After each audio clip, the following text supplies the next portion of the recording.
Morning, everybody.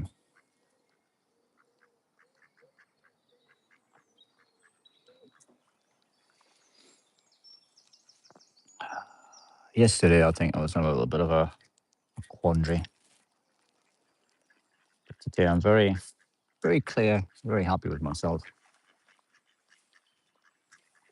proud of myself.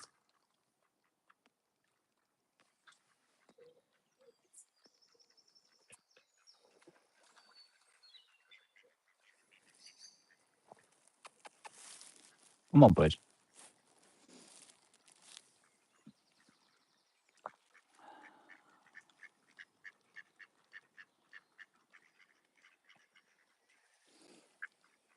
I had the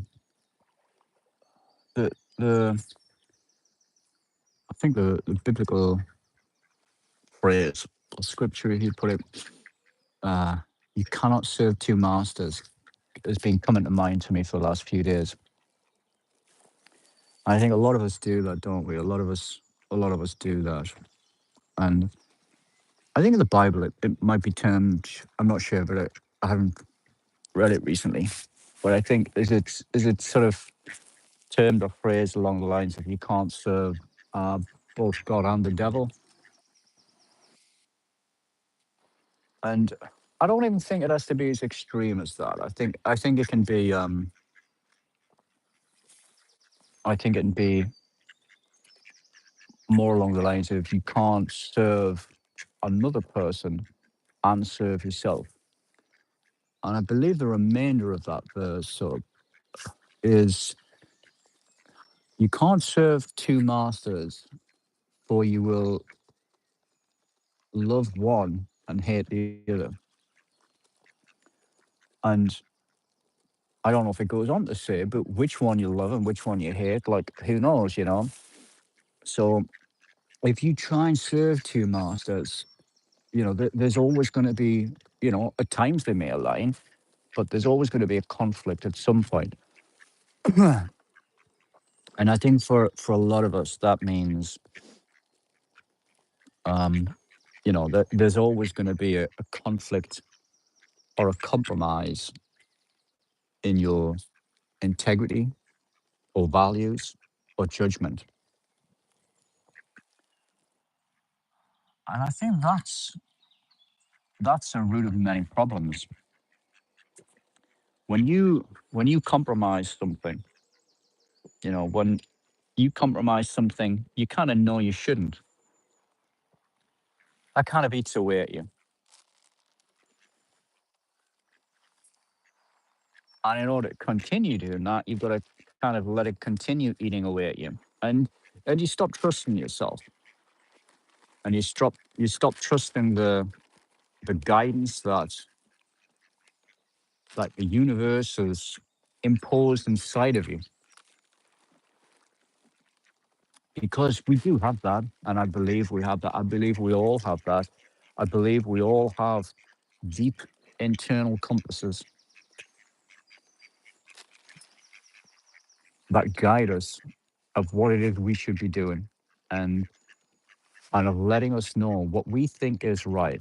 Now, I'm not just talking about what you want, regardless of the consequences for others. I'm talking about what you know is right.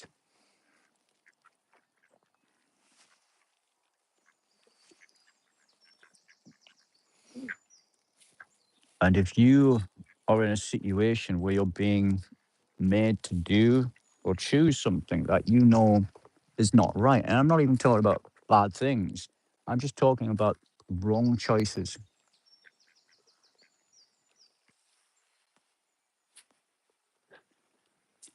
I think there's nothing wrong with choosing something. If you, there's nothing wrong with trying something new. Of course, there's nothing wrong with listening to other people's points of view and perspective, especially you know, if they're very knowledgeable in that area, or ideally have specific experience of the thing that you're doing. And, if they do, I think you got to try extra hard to try and actually learn and listen to somebody like that. You've then got to implement it in your own way, and you've got to pay attention to to the differences and similarities between you and apply it to your life that way.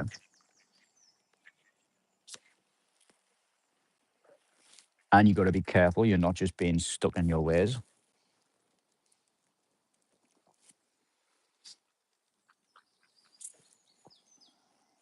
But if you know something is not right, they're not the right action for a given situation, or if you know it's not the right action for you, then I think you've got to hold firm on that.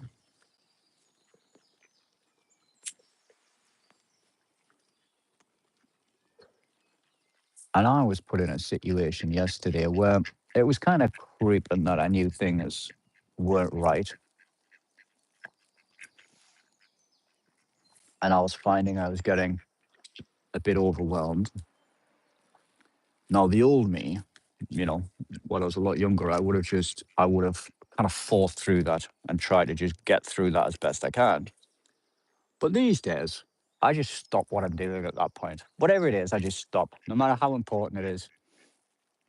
And I stop what I'm doing and I think. I walk, I smoke cigars, I smoke nice cigars as I walk.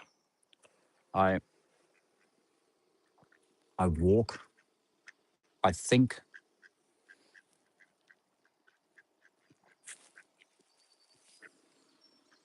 and I consider what the right thing is for me.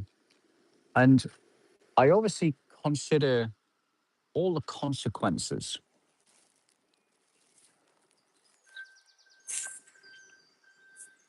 and I weigh everything up and I make the decision that's right for me.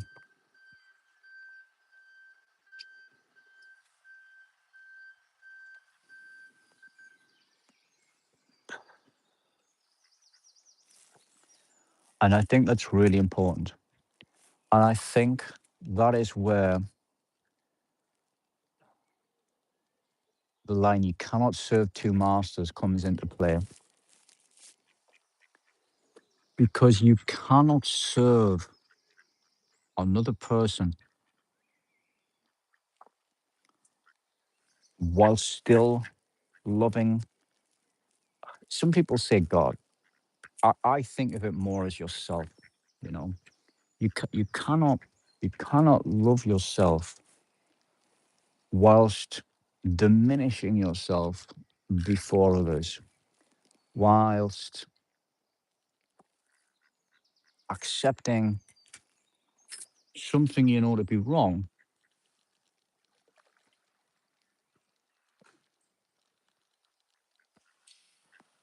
for the situation and for you.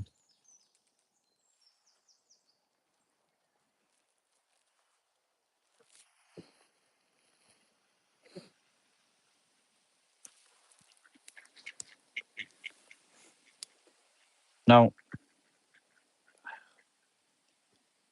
when I was younger, I may have just, not allowed that. I would always fight, but I may have just stayed in a situation that wasn't right for me for much longer than I should have, or I may have just moved on too quickly. I may have ran, as they say, fight or flight.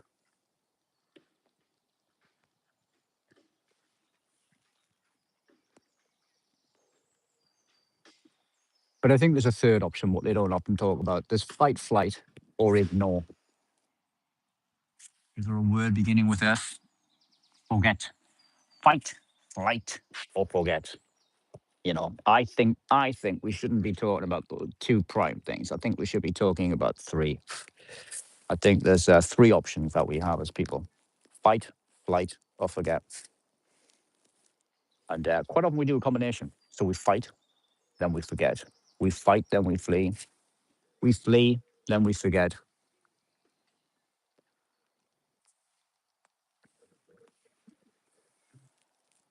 But I think the better way to handle the situation is to realize what it is, understand what it is, and understand the challenge that you have, and understand that that present challenge may supersede any other challenges that you have. And you have to work out what that challenge is exactly, and you have to respond to it. And I think you have to stand your ground, respond to it, and lay out your position to the other person or people, and then allow them to make the decision. So they're not making the decision for you. They're not forcing you into something. You basically lay out your position. You're considerate of theirs, of their needs and their requirements, so you don't need to, set boundaries on things which you consider negotiable, but you do need to set the solid boundaries on the things you consider non-negotiable.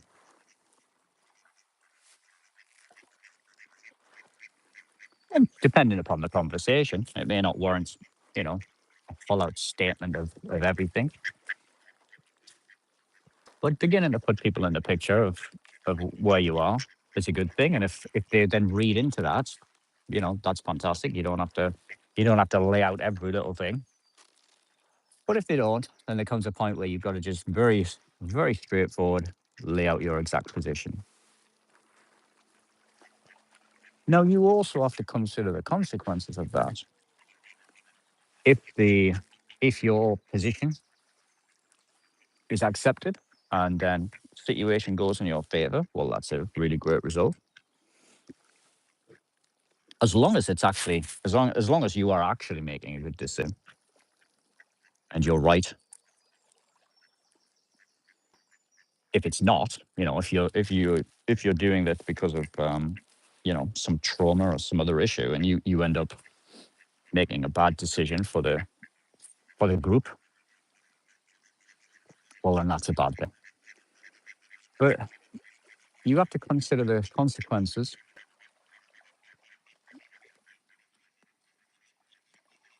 for everybody involved, as well as for yourself.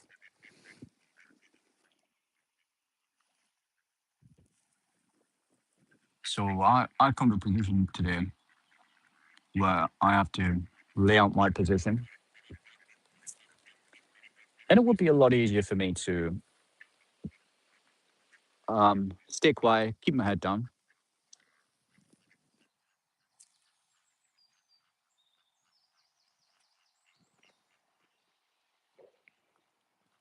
But I can't do that. I just can't do it. And I did it for a long time. I did it most of my life. But I think we all do that to some extent.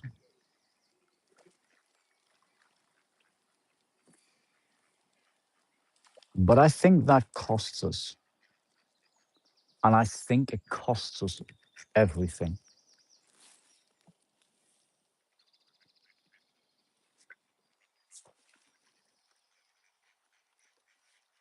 Over a long period of time, I've been learning to live my own truth.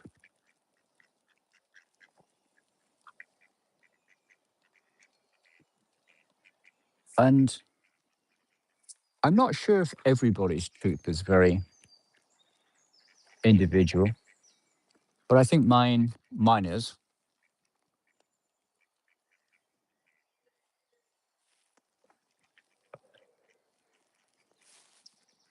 And so that requires sort of stepping away from most things, most assumed concepts,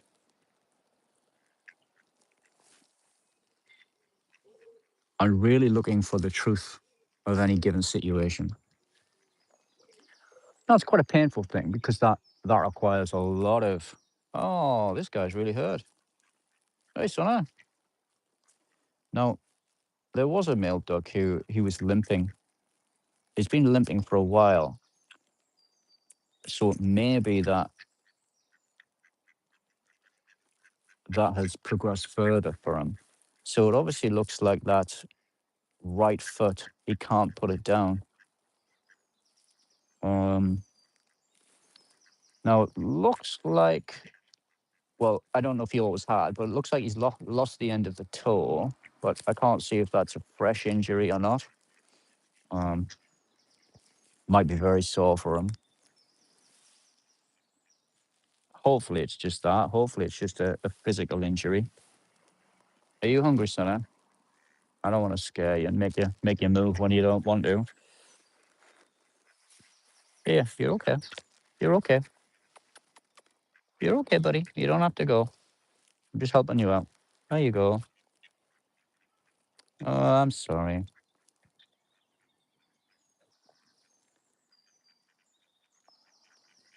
He, I think he must be feeling very, very vulnerable.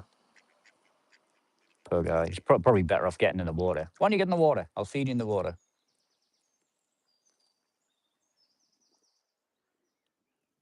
Yeah, you see a lot of these ducks missing tips of toes and sometimes whole toes or webbings between toes. And it makes me wonder how that happens. I mean, could the ducks do that to each other? I'm not sure. They've probably got a fairly strong nip. Although they've nipped me, and it never seems. Morning, sweetheart. It never seems to hurt. But then I'm sure they haven't tried to hurt me. Could they nip onto another duck's toe and then crocodile spin and rip it off? I mean, nah, I doubt it. They haven't got teeth. They're never going to be able to maintain that grip. So it makes you wonder what's getting a hold. Is it a little pike? I don't know. Is it something else in the river? I mean, if it's it could be a rat, I guess. Could be an otter. I mean, would not I just I don't know.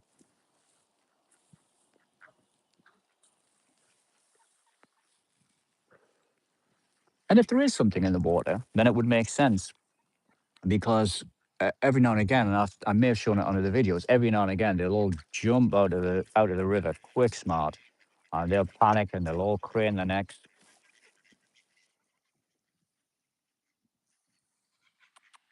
Come here, sweetheart. Come on, come on, sweetie. Come on. I'll look after you. Have you got her? That's her male. You take care of her. Good lad. Good look after her. Yeah, just one of the other males hustling her.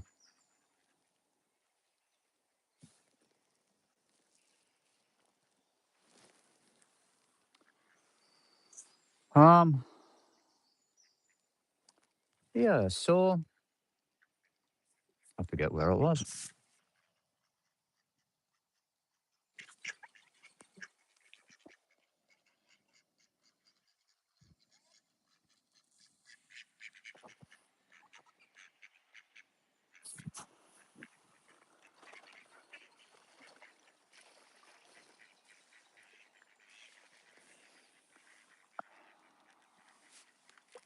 Yeah, but you know, if you want to take a stand on something, you have to accept the consequences of it. You have to accept that you may miss an opportunity or you may lose an existing opportunity.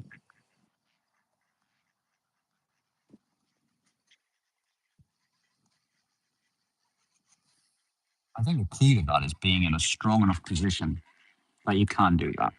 I mean, I've done that many times when I've been not in a strong position. And that's when the courage of your conviction becomes really tough because you have to take a stand on something you know if it doesn't go in your favor, it's going to cost you quite a lot.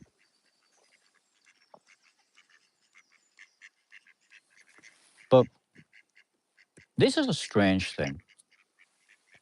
The funny thing that I've found is when you do that, when you do take a stand that is completely aligned with who you are,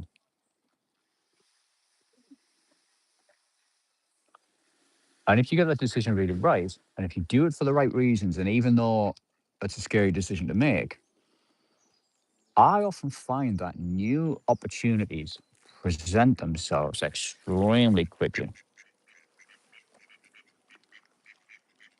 And,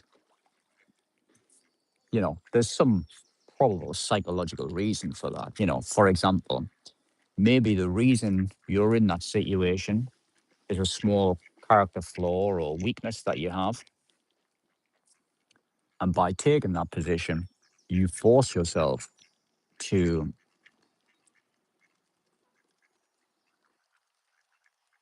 analyze and change that position and fix that weakness or begin to address it. And it's often these weaknesses that are holding you back from the next level of life. And we're all at different levels. I don't profess to be at a particularly high level. I think I'm massively behind the curve on many things. I had a very slow development period. But in other things, I think I'm more advanced. The things I know I'm behind in, I think it's important to listen to others, take on board their advice, not just take it in wholesale and run with it, but to listen deeply, understand what it is they're saying, boil it down to the basics of what they're saying, and then run that against your own paradigm. Now, if you then realize that some change will be wise, that's the next thing, because that's really hard. Because knowing you're wrong on something and knowing you need to be somewhere else and you need to be more right on it is, I mean, that's stage one. That is hard enough in itself. Stage two is then, well, you could split it up, but stage two is then making that change. And that's very hard because I think we have a lot of hard wiring. I think we have a lot of firmware. And at the moment, I don't know. Well, there are methods. Actually, there are some great methods, but it's not a case that somebody else will write a different firmware for you and you can just flash your memory with it. There are some things you can do. There are different breathing techniques, hyperventilation, like oversaturation with oxygen of the bloodstream. That is a huge one, very powerful for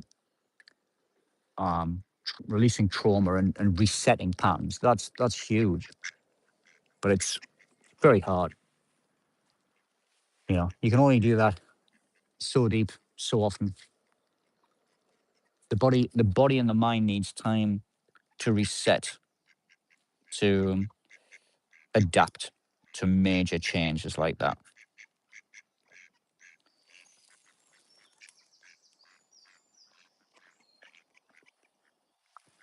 But I think if you are prepared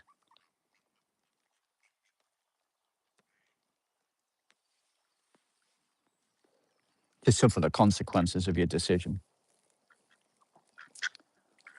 that's when a decision becomes really powerful. And you got to consider it all the way down. You got to consider it to the worst situation. And, that is very, very unlikely to ever happen. And, might be something said for being an optimist and just considering the positive. But I think if you are capable of considering the full range of the negative, which is sometimes it's a very difficult thing to do, and it's a very difficult thing to sit with. But I think once you get into that habit where you can do that, it becomes easier. And you can do it quite simply, just quite brutally and quite honestly. What is the worst thing that could happen to me as a result of this? And I think the worst is probably worse than what most people are willing to accept.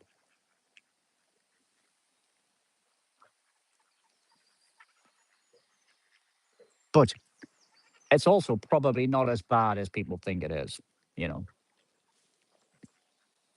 Like the worst outcome of a situation is you might lose everything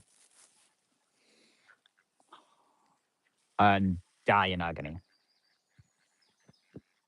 Die slowly in agony and in terrible situations. Is that the worst thing that could happen? Or you could just live in agony. That might be even worse. Hey, Sona, you are looking beautiful. Look at that coat. I think now my theory is that this is, I mean, it seems like a very obvious theory, but they're beginning to lose their summer coat. Look at those beautiful fellas underneath. Hey, Sona. Oh, you want me to feed you? Is that what this hesitation is all about? Come on, then. There you go.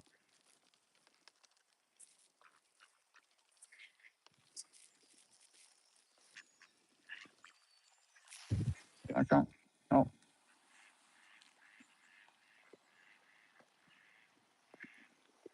yeah. Living in agony, which I think a lot of people do, both physical and mental. So you have to consider that and consider whether or not you're prepared to live that way and accept those consequences.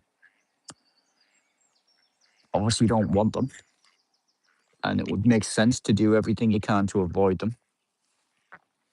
But if you're prepared to accept those consequences, then you can make a really solid decision, and you're in a very good position. And I find at that point, great things happen. I would go so far as to say perhaps every single time I've done that great things have then quickly followed. Sorry, mister. I did not mean to scare you. I thought you were waiting for food. Um, yeah. So anyway, that is my position today.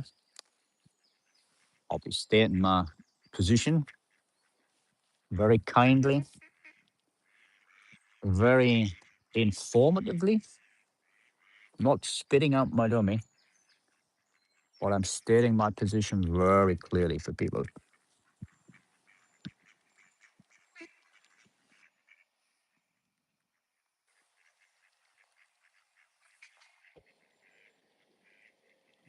And I think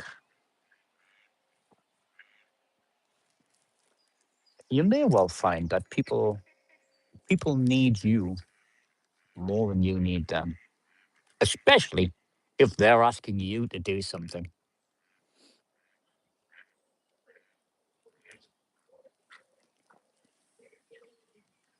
And I think you've got to realize that. I think always be willing to walk away. And that applies to everything, relationships, opportunities, possessions, habits, concepts, beliefs.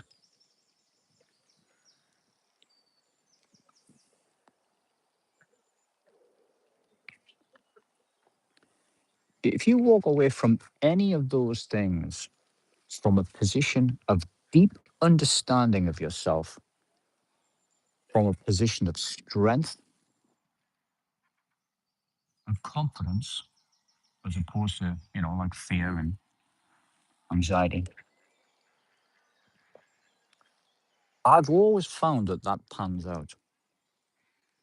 And if it doesn't, then so be it, because you've made those decisions to accept the consequences, come what may, because you have valued your own depths to be more important than the considerations of the things external to you.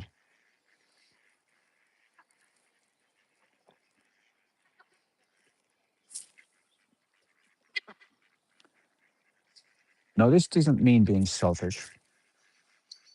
It doesn't mean always getting what you want. Compromise is a very important thing.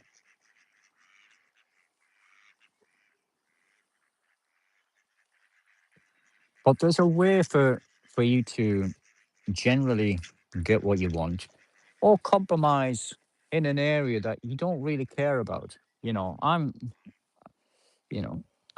not one for protecting every boundary. If I don't care about something, if something goes against me or appears to go against me, but is actually working in my favor, kind of grateful for that. It's shown me the direction I want to go in. But if something is taking me in a direction I don't want to go, and I know isn't right for me, I will fight that with everything I've got. And that is when you have to be prepared to accept the consequences, the full consequences. Thus far, when I've been in that mode, it has never gone wrong for me. And in fact, great things have then happened for me.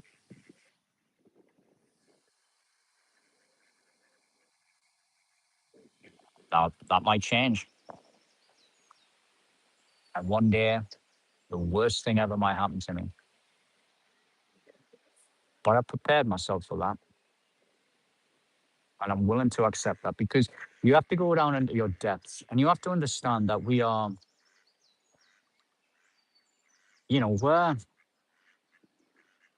animals.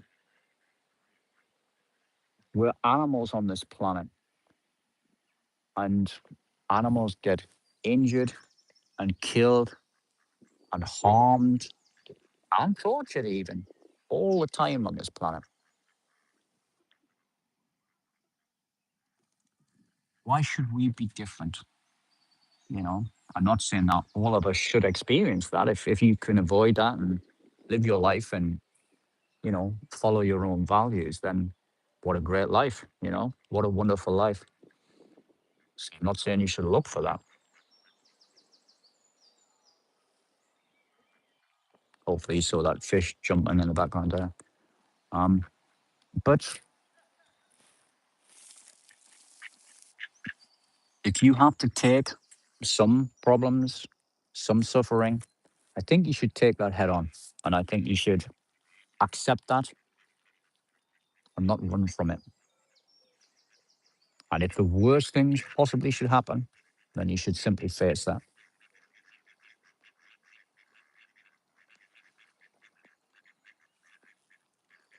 I think if we all did that, the world would be a very great place. It may be a bit more tumultuous for a period of time. That would be a big shift from where we are at the present. I don't know. Would that be a utopia? Would that be a dystopia? What would that be? Who knows? Maybe many of us aren't ready to do that. And maybe if we all did it at the same time, ooh, what a shift that would be. I'm not sure. I don't know. I have no idea if that would be a good thing or a bad thing.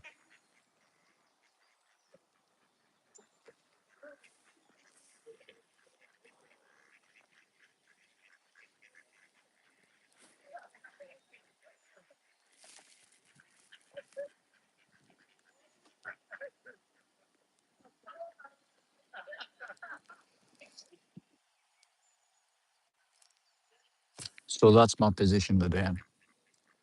That's the position I will be taking.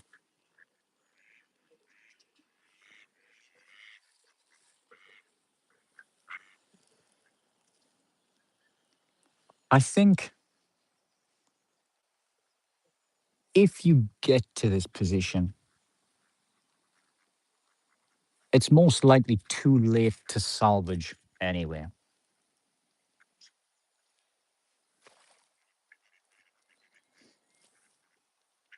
But that ball is in the other. party's control, not yours. Because if you take that position, you have to follow that position.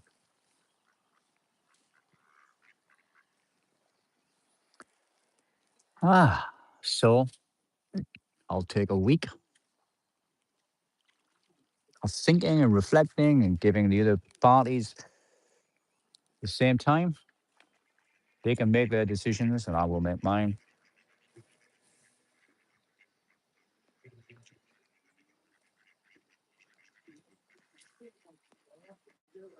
I will begin to explore some possibilities I've had on the back burner. I will reach out to some other opportunities that had closed down temporarily. And I will consider my position.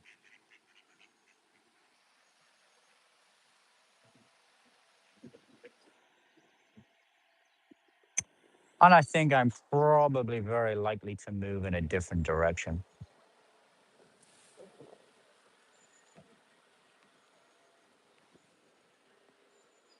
Have I already made that decision? Perhaps. Perhaps I have.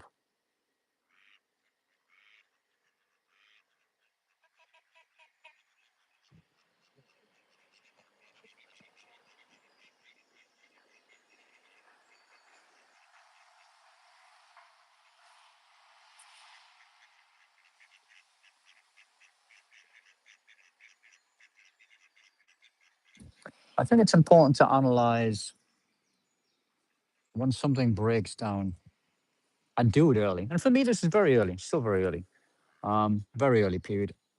And it's important to understand where things break down and when they break down and whether they are salvageable or not. Yeah, I think in the present circumstances, my situation is not salvageable.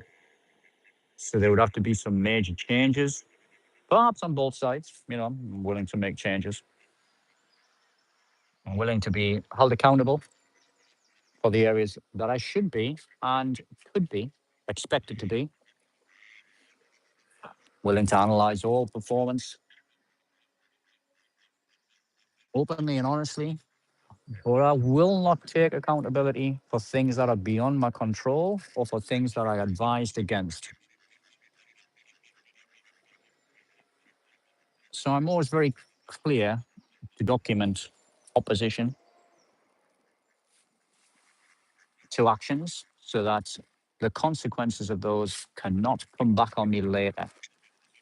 Not because I just want to avoid consequences. Like I said, I don't care about consequences if they're mine and if I own them.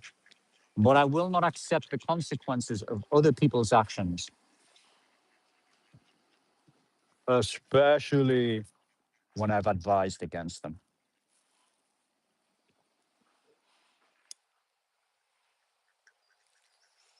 All right, so moving on. Who thinks this is an exciting world? Who thinks there are some huge opportunities out there? I do. I think that's probably a personal kind of situation. Some of us are more inclined to optimism, others to pessimism.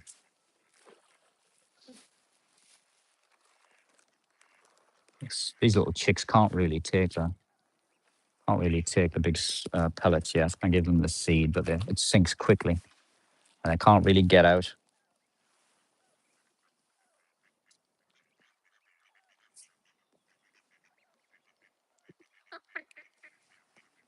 Well, yeah, no, they can't. They can't. They can't jump up onto that jetty. I'm sure they could climb the bank maybe further down and walk along, but are they in more danger there? They're very fast and they can get out. They can get out of the way of trouble very fast. They're faster than the adult ducks. They can skip across that water like lightning. But on the land, well, maybe it's a different thing. I'm not sure. Um, yeah. So I'm guessing they probably spend the majority of their childhood in the water.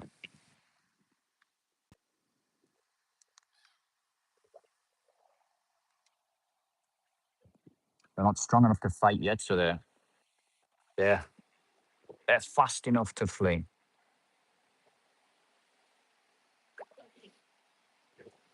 So yeah, I'll occasionally ask people, "Are you feeling optimistic or pessimistic about the future of the world?" And believe it or not, most of the people who I speak to are actually optimistic, which I'm very surprised about because that may just be the circles I move in. I'm very selective with company and who I speak with. So it could be to do with that. I it probably is that. It probably is that because I tend to avoid pessimistic people.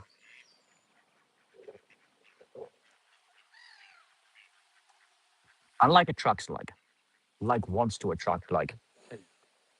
So I'm very optimistic about the future.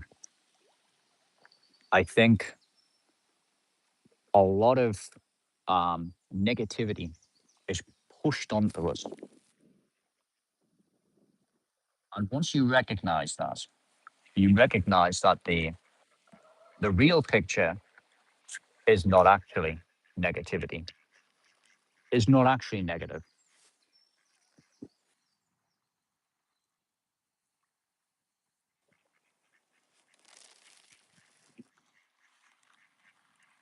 The things that you are most afraid of are not as prevalent or as imminent as you may be led to believe. And your belief about those things actually affects what's available to you anywhere. So I think a lot of people, a lot of organizations will try to get you to give up hope.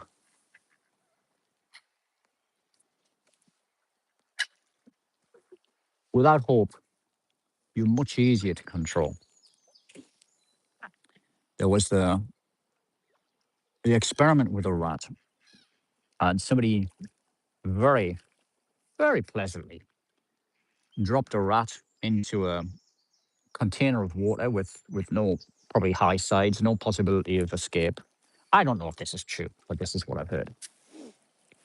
Who knows if any of these things are true? But it's a relatively famous experiment. He dropped the rat in, couldn't escape, and it's swimming for its life, swimming to survive. And after 15 minutes, it falls to the bottom, and looks as if it's just accepted its fate. It's going to drown. It's going to die. Now, I think probably to make this experiment true,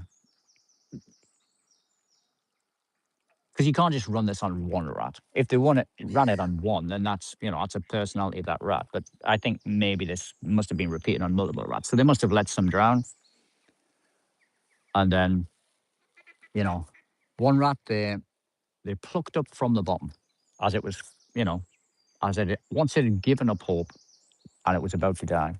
15 minutes. That rat was then pulled out, rescued, and then I don't know if it was taken out, dried off, given a sandwich, cup of tea, had a rest, and then it was put back into the same situation. The second time, it swam for 60 hours.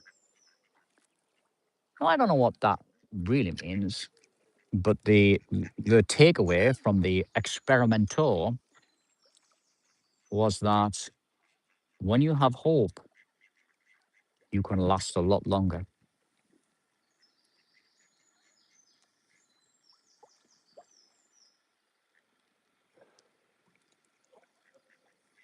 Without hope,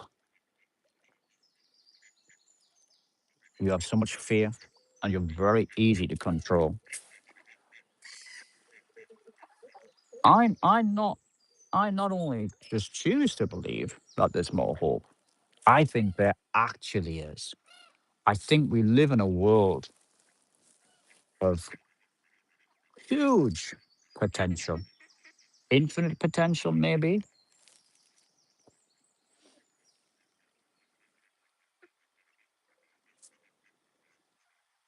And once you start to put your energy into the right things, into the things that will bring a positive outcome for you, then those possibilities open right up.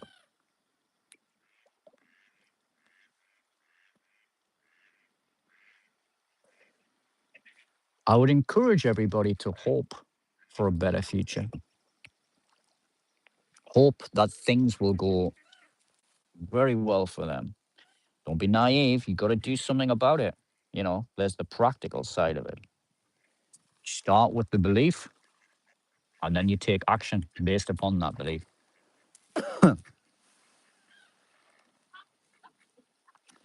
Good luck to everybody in their lives. Good luck to everybody getting what they want out of life. Some people really just want very modest things. How can we refuse such modest requests? Some people want a steady job, a modest house, a car, a nice relationship, some children, and a good family and a group of friends. Not a huge ask, is it?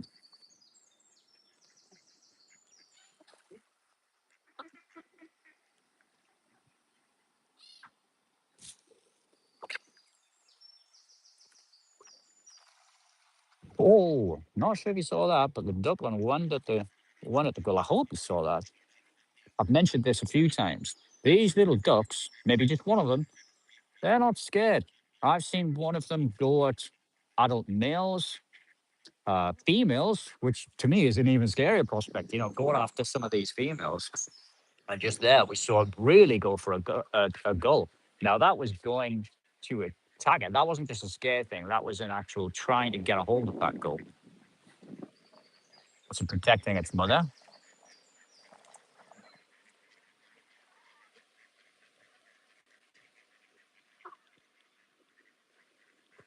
Was that just an instinct?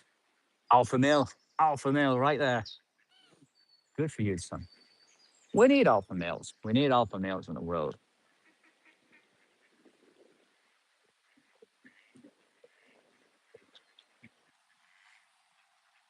Nothing wrong with a good assertive alpha male. Got to be careful with them though, because they're not always super balanced. But if they surround themselves with good men, strong men, because that's what an alpha male does. He surrounds himself with other men to draw power, hopefully to give power as well, to empower his men. And that to me is the sign of a really good leader, a really strong alpha male, somebody who empowers those around him as well.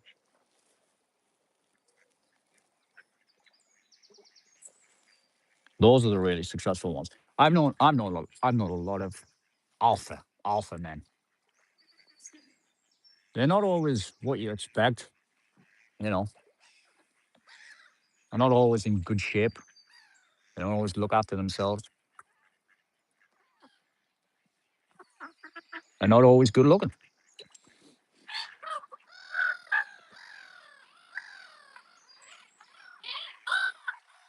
They tend to have won a little bit of the gene lottery, big and strong.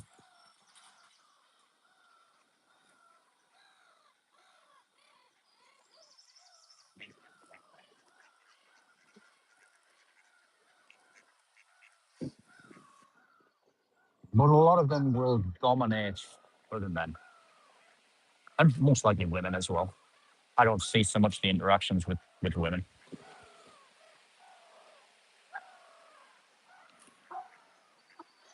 No, I do. I see some. Yeah, and they tend to dominate the women around them as well.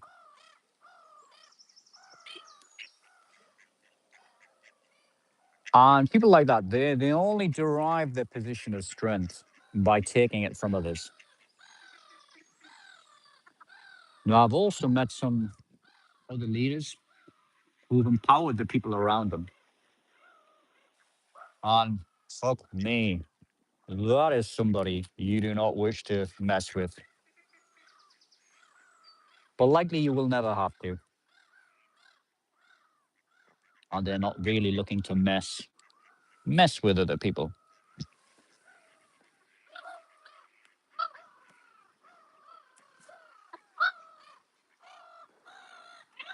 I mean, mess as in not go against. They will go against other people for sure, but they will not mess with people for messing's sake.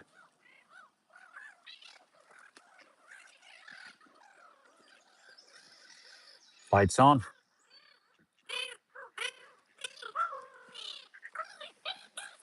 Yeah, you better run.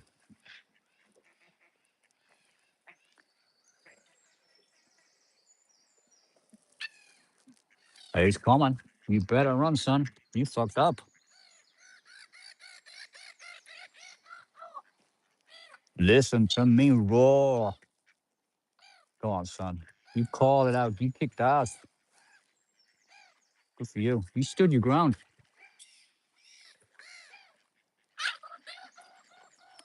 Wow. Are you now beginning to bully? Who knows anyway. He's hardcore. Is he not? He's an alpha male. Alpha male right there. Doesn't give a fuck.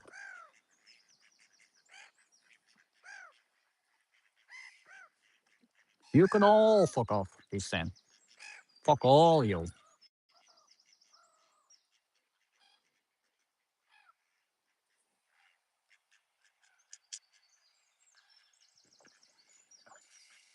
You coming out? Come on. Come on. Come on. I know you wanna. Come on. There you go.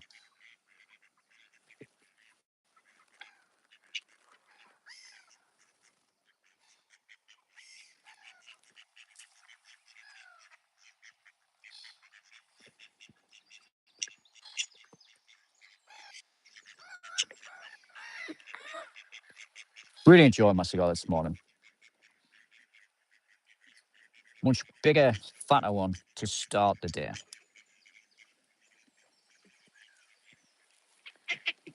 I like my little ones in the afternoons and the evenings if I smoke one in the evening.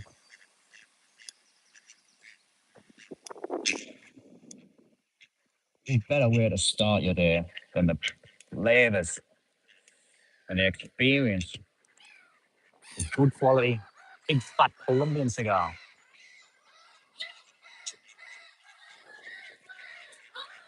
and all the health benefits that come with it.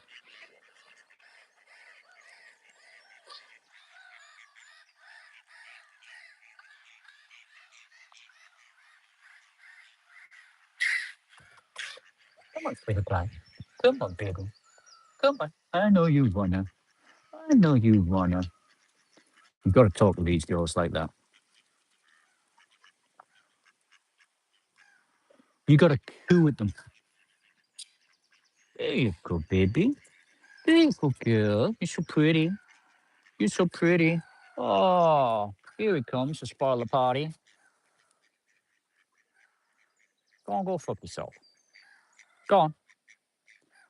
She's under my protection right now, man.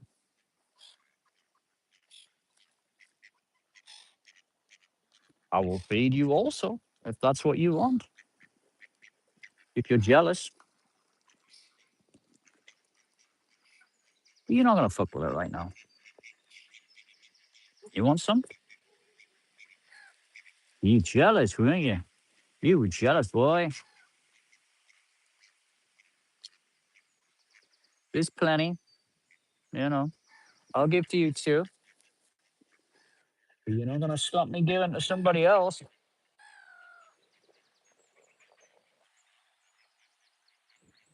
Not long term or habitually, anyway.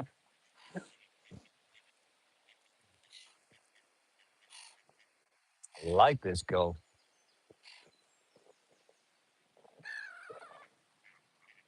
You are kick ass, aren't you? You want some food? You want some food? There you go. Oh, let's give the girls a bit of food. Get them out of there. No.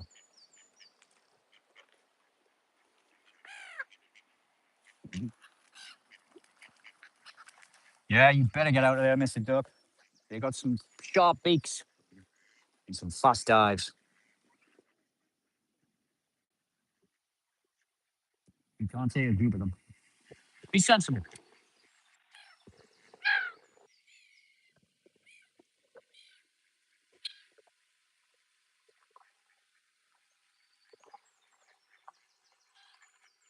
It's beautiful down here. It's so beautiful. I think I've been blessed today with a plethora of activity and vibrance. Is that to do with my mood and my mindset today? I feel alive today. And so do the ducks. So do all the birds. Love these guys. Jackdaws. Beautiful. Beautiful.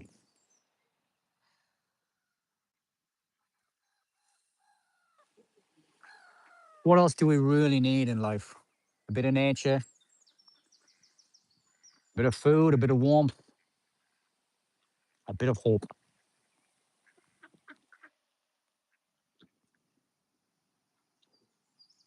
The only things we truly need.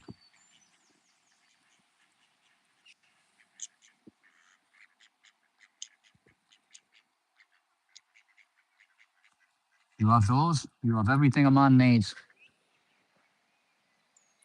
Ah, eagle just try to get one of the ducks. It's come back. And it's only nature, but at the end of the day, you gotta allow them to repopulate the flock, the colony. I think that seagull's taken a lot. I mean, it's probably too big for it now, but that seagull took a lot of ducklings.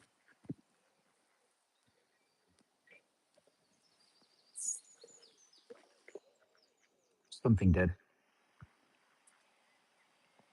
We have otters here. We have rats. Would the rat take one? Mm, maybe in the very few first early days and weeks, maybe. I don't know. I've never seen that. If anybody knows, let me know. I'm sure somebody has seen a rat take a duckling.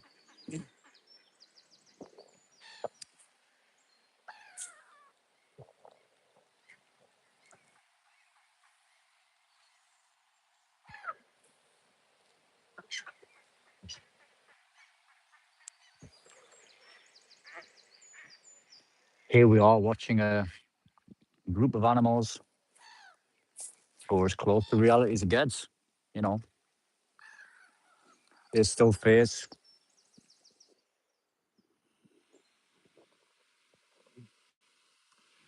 greater possibility of life and death than we do. Or maybe they don't. We die all the time. Yeah, maybe. Who knows? Maybe the proportions are also the same from violence. Maybe we die at a higher rate of violence than they do. I don't know. Are we all wild, or are some of us domesticated? Or some of us broken? I think so. I think some of us are broken. I think some of us are broken beyond repair. And I think some of us are broken with the possibility of greater futures. And some of us are not. Even some at the top, even some of the assumed winners are very broken.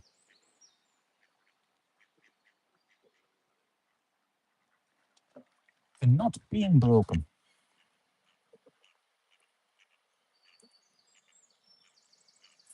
and to not breaking others.